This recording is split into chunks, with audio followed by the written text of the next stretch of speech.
A vida toda, o sistema mentiu para nós e limou de nós a iniciativa de buscar pela prosperidade. Alguém dizia, né, já há muito tempo, um conhecido, um senhor já de muita idade, ele dizia para nós quando éramos crianças, olha, esse negócio de prosperidade é coisa de charlatão. Só charlatão fala em prosperidade. Você tem que ser feliz com o que você tem. E ele dizia assim, como uma válvula de conforto, ele dizia muito, o que adianta ter uma casa boa, ter um carrão e ficar doente, né? O que adianta ter doença? Eu prefiro ser pobre e ter saúde. É como se as coisas fossem excludentes. Né? Exatamente. É como se você tivesse que escolher ou ter saúde ou ter prosperidade. E uma total desconfiguração do que é realmente a prosperidade, né? E é muito interessante você estar comentando isso, Shimon, sobre essa questão da mentalidade, porque nós fomos programados, sim, você que está nos assistindo hoje, nós fomos programados para ter uma mentalidade de escravo. E infelizmente essa é a verdade. O nosso sistema educacional, ele nos programou desde pequeno para atender as necessidades de um sistema industrial.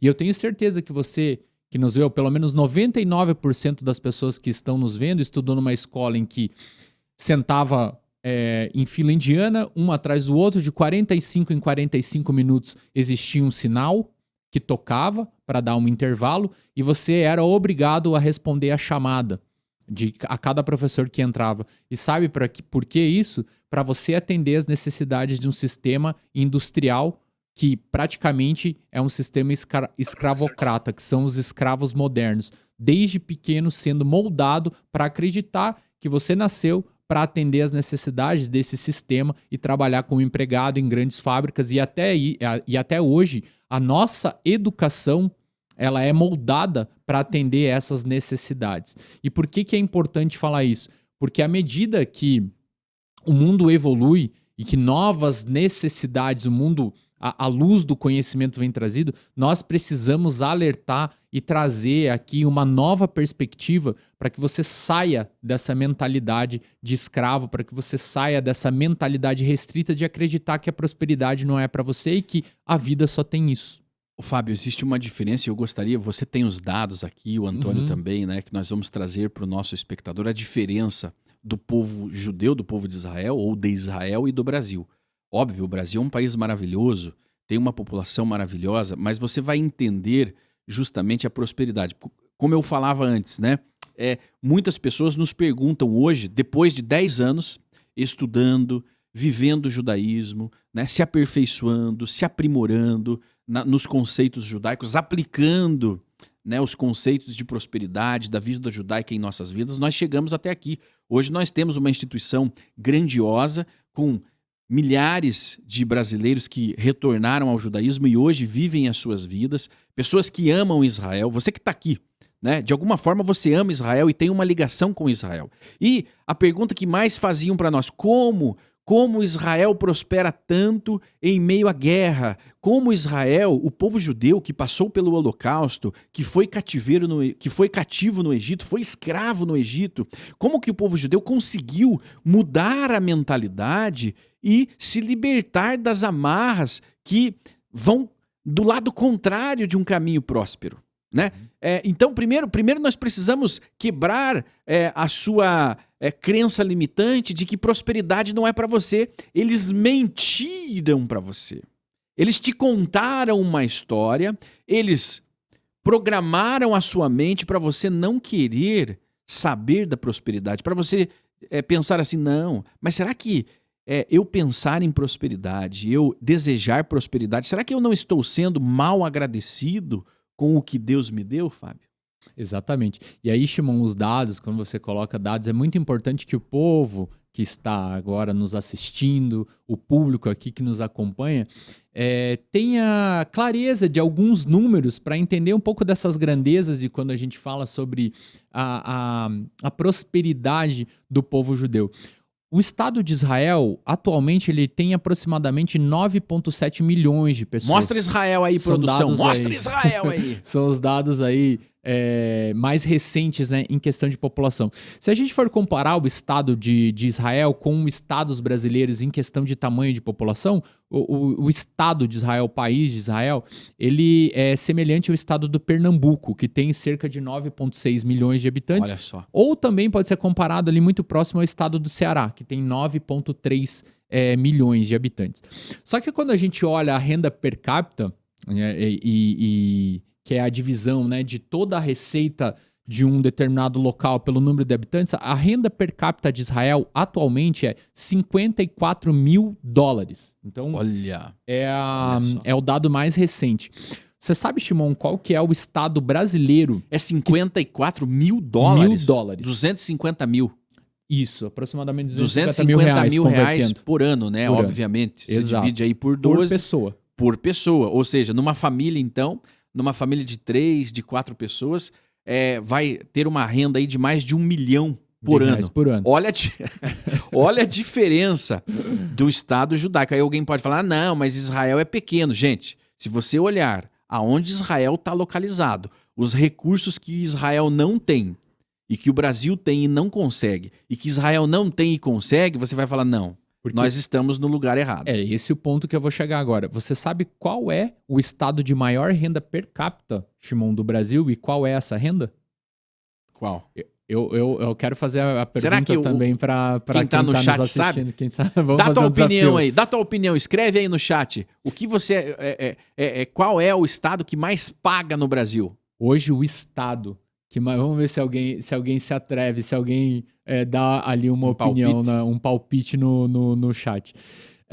O estado atualmente do Brasil que tem a maior renda per capita é o Distrito Federal. Olha só, Brasília. Por que será, né? Por que será que Brasília, né? Onde estão os nossos políticos? Onde estão, né? O Matheus disse Paraná ou Santa Catarina. Não. Alguém disse São Paulo, também não. Distrito Federal. Curitiba, também não. 18 mil reais. 18 mil dólares, desculpa, a renda per capita anual. Ok, 18 mil dólares por ano. Ou seja, o maior estado brasileiro em questão de renda não chega nem à metade da renda de per capita de Israel. Olha só. Agora, você olha para Israel cercado por inimigos. Cercado por Hezbollah inimigos, no norte, deserto. Hamas no sul, um deserto, falta de chuva, falta de água. E você está vendo nas imagens aí, isso aí é Israel.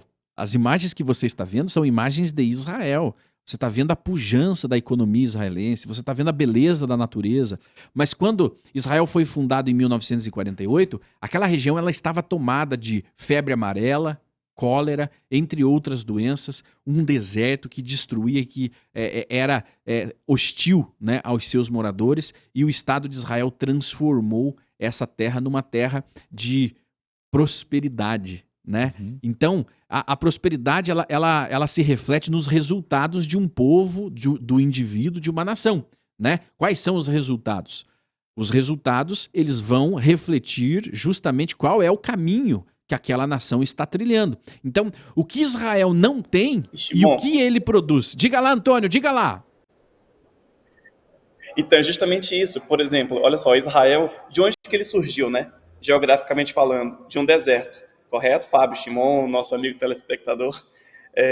Quando a gente observa, qual a narrativa que Israel não acreditou, né? Na da escassez. Eu digo porque eu tenho um exemplo próximo a mim. Por exemplo, verdade. A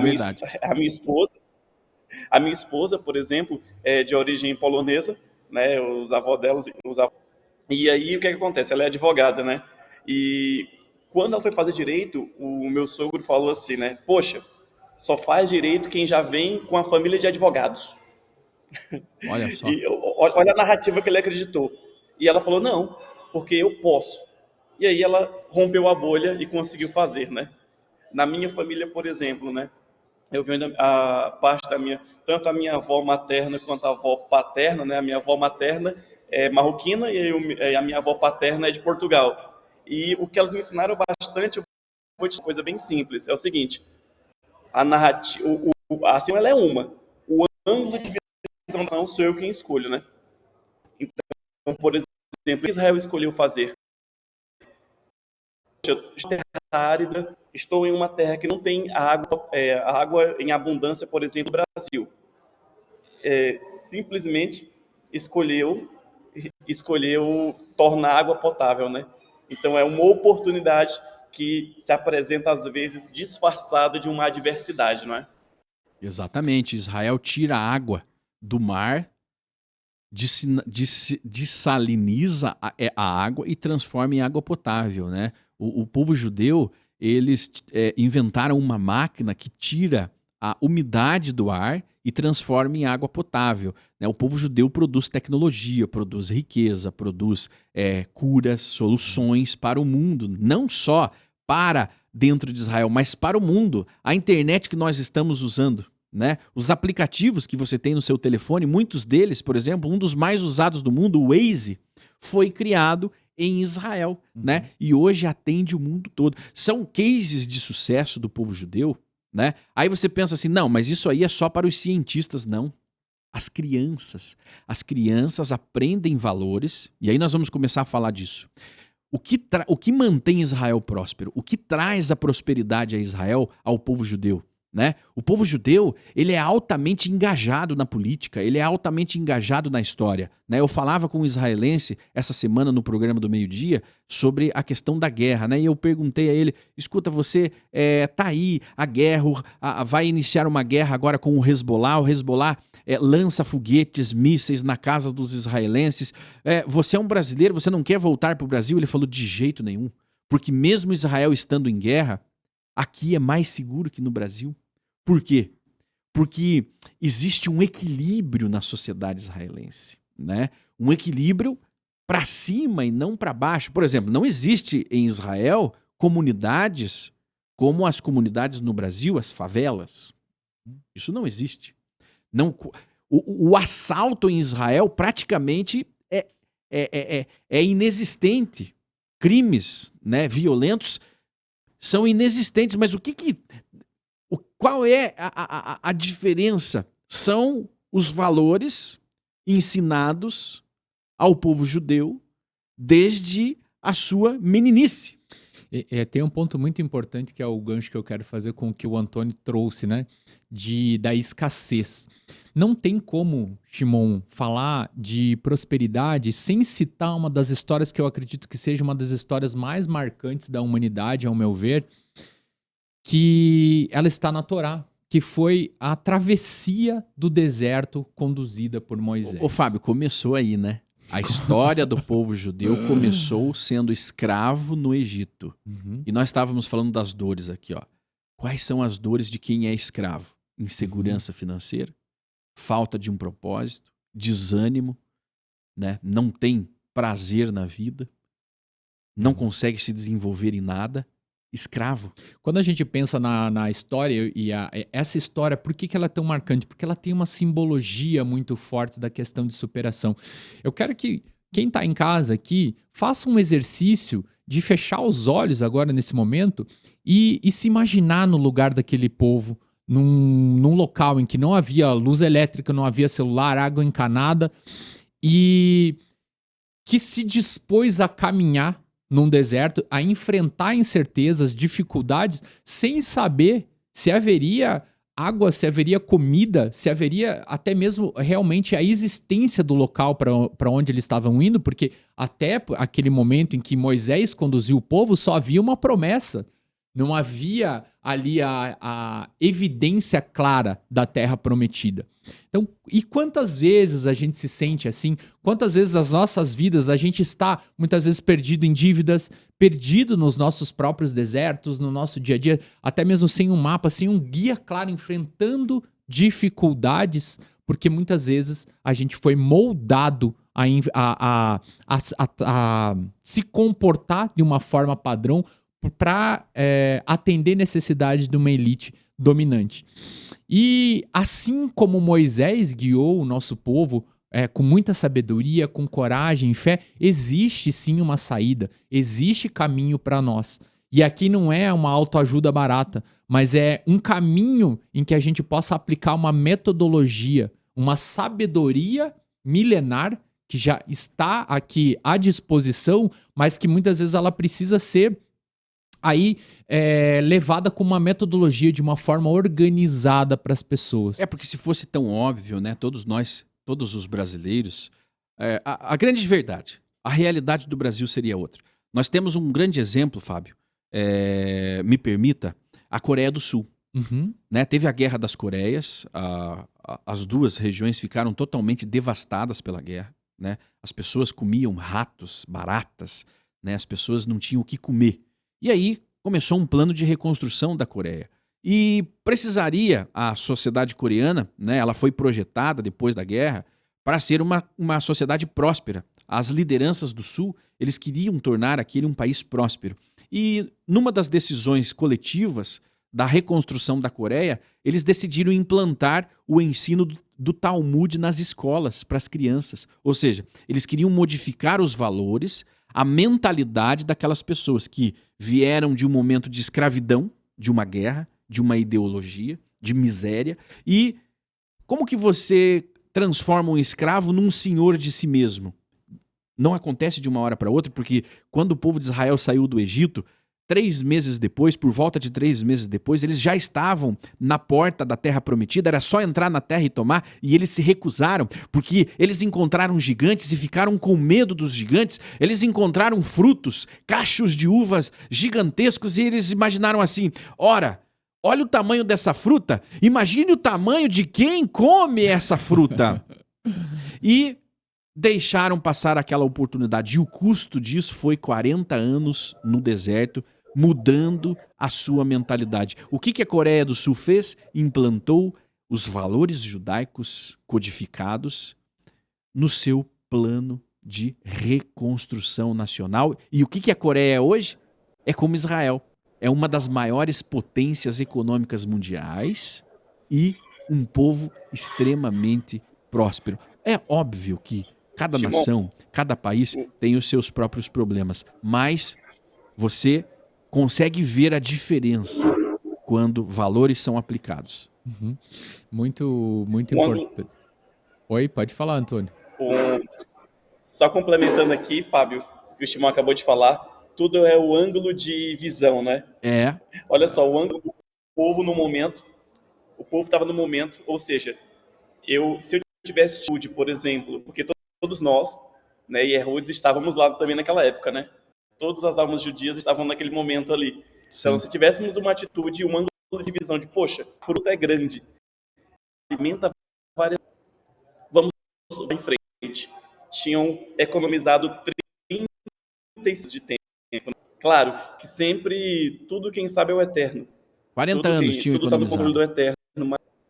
Mas era vontade, anos, exatamente. Antônio, me permita, era vontade do Eterno que eles entrassem naquele momento, porque o Eterno disse, vá, tenha coragem, que eu vou entregar os seus inimigos nas suas mãos, vá.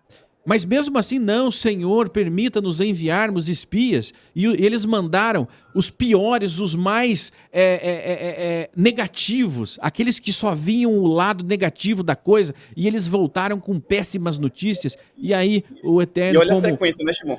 Como Deus nos dá a liberdade, ele falou, então vocês vão agora aprender, né? Vão ter que mudar a mentalidade. Então você sempre tem uma escolha, porque, como diz, a oportunidade ela vem encilhada num cavalo, né, para você montar nele.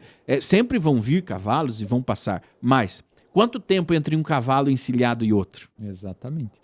E é o ponto hoje aqui outra coisa, né, Shimon? Oi. Opa, diga, Antônio, diga lá. Coloca o Antônio na tela, coloca o Antônio. Aí, agora apareceu, Antônio. Volta lá. Só para concluir a linha de raciocínio também, é o seguinte, né? A oportunidade naquele momento, olha a sequência, né? Vá, tenha coragem, estou contigo. Não foi, estou contigo, te dou coragem, depois vá. Né? Então, assim, a sequência na vida é uma chave, vá. É uma sequência, é uma grande chave que várias personalidades do nosso povo utilizou, né? Trazendo brevemente um exemplo aqui para complementar também o que o Fábio estava falando, é o seguinte, um dos grandes CEOs no mundo aí, da Starbucks, você, nosso espectador, o Fábio, o Shimon, com certeza já tomaram um café da Starbucks, né? Judeu. Howard Schultz é um judeu, aí está vivo, né? Baruch Hashem, é um judeu. Só que onde é que ele nasceu, né? Ele nasceu em Coab. Coab, para quem não sabe, é um conjunto habitacional popular lá no Queens, nos Estados Unidos. Ou seja, população pobreza, da linha quase abaixo da linha da pobreza. Ele nasceu naquele lugar, filho de um caminhoneiro e uma costureira que estava desempregada. E se tornou o CEO da Starbucks com uma fortuna de 3,5 bilhões de dólares. Como, né? O VAR.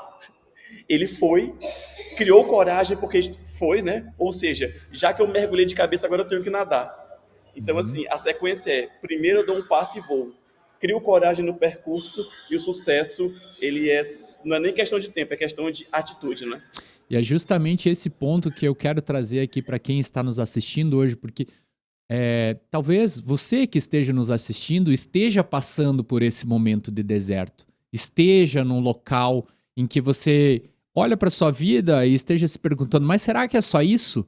Será que todas essas promessas que me fizeram, propaganda de margarina, será que é possível eu conseguir mudar a minha vida? É possível ter algo além do que eu tenho? Talvez você possa estar passando por alguma situação financeira ou problemas do relacionamento. Talvez você não esteja contente com o seu corpo. É provável que já tenha tentado várias alternativas e esteja até cansado mesmo de tentar solucionar problemas da sua vida em questão de prosperidade. E eu te digo sim que é possível, porque deserto não é local de moradia. Deserto é local de passagem. Nós somos forjados no deserto. E nós queremos hoje aqui trazer uma metodologia para te mostrar como sair desse teu deserto. Como fazer com que esse local de passagem se torne o menor espaço possível de tempo para que você possa realmente prosperar na sua vida, para que você possa conseguir ter resultados diferenciados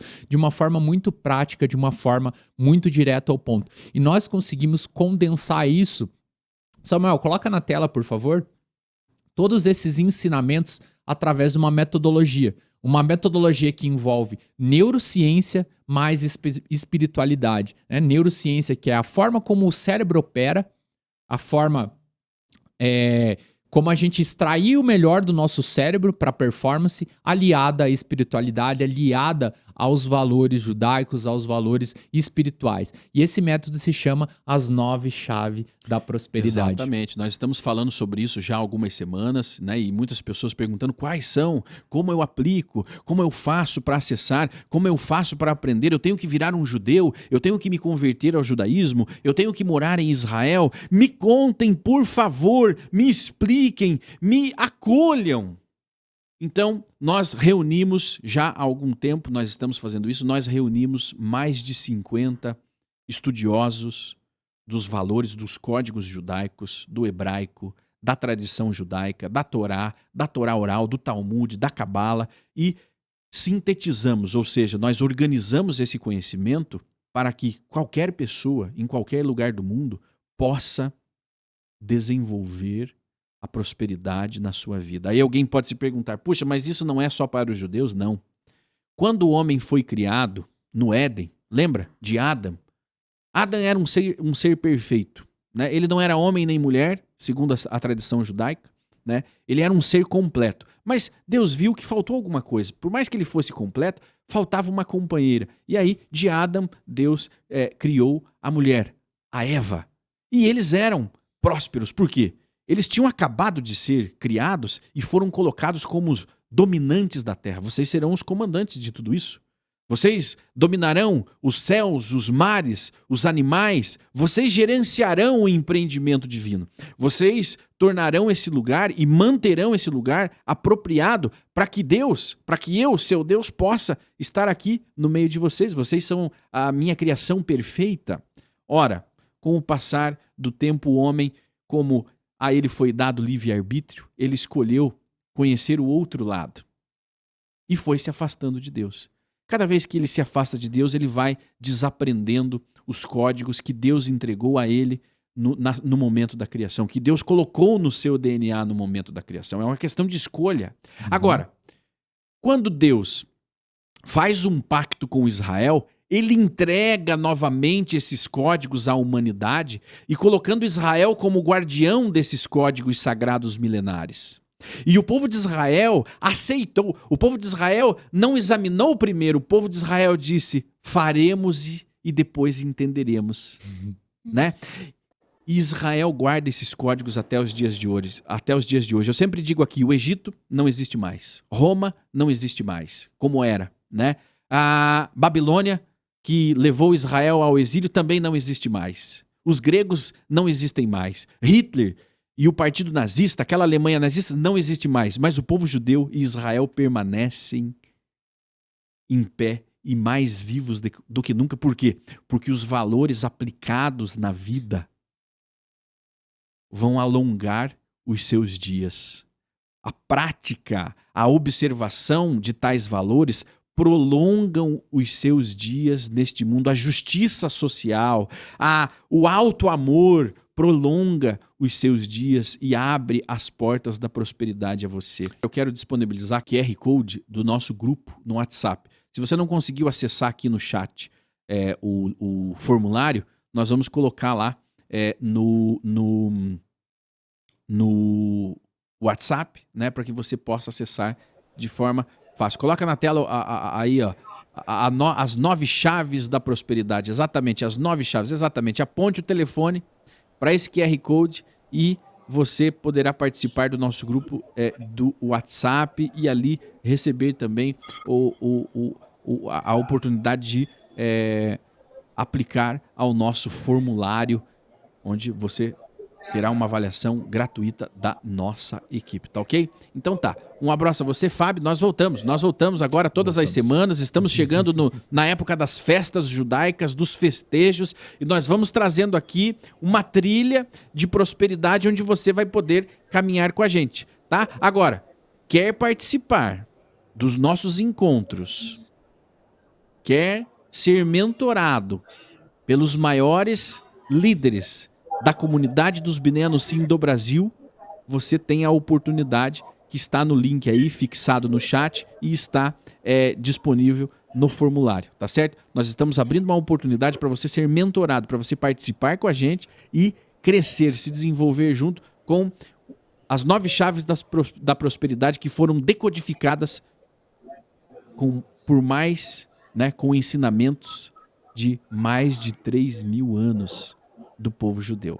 E você vai conseguir aplicar isso na sua vida e você vai acompanhar isso com a gente agora, a partir de hoje. Tá certo? Então, um abraço a você, participe, esteja conosco. Quer saber o valor de mentoria? Quer conhecer mais?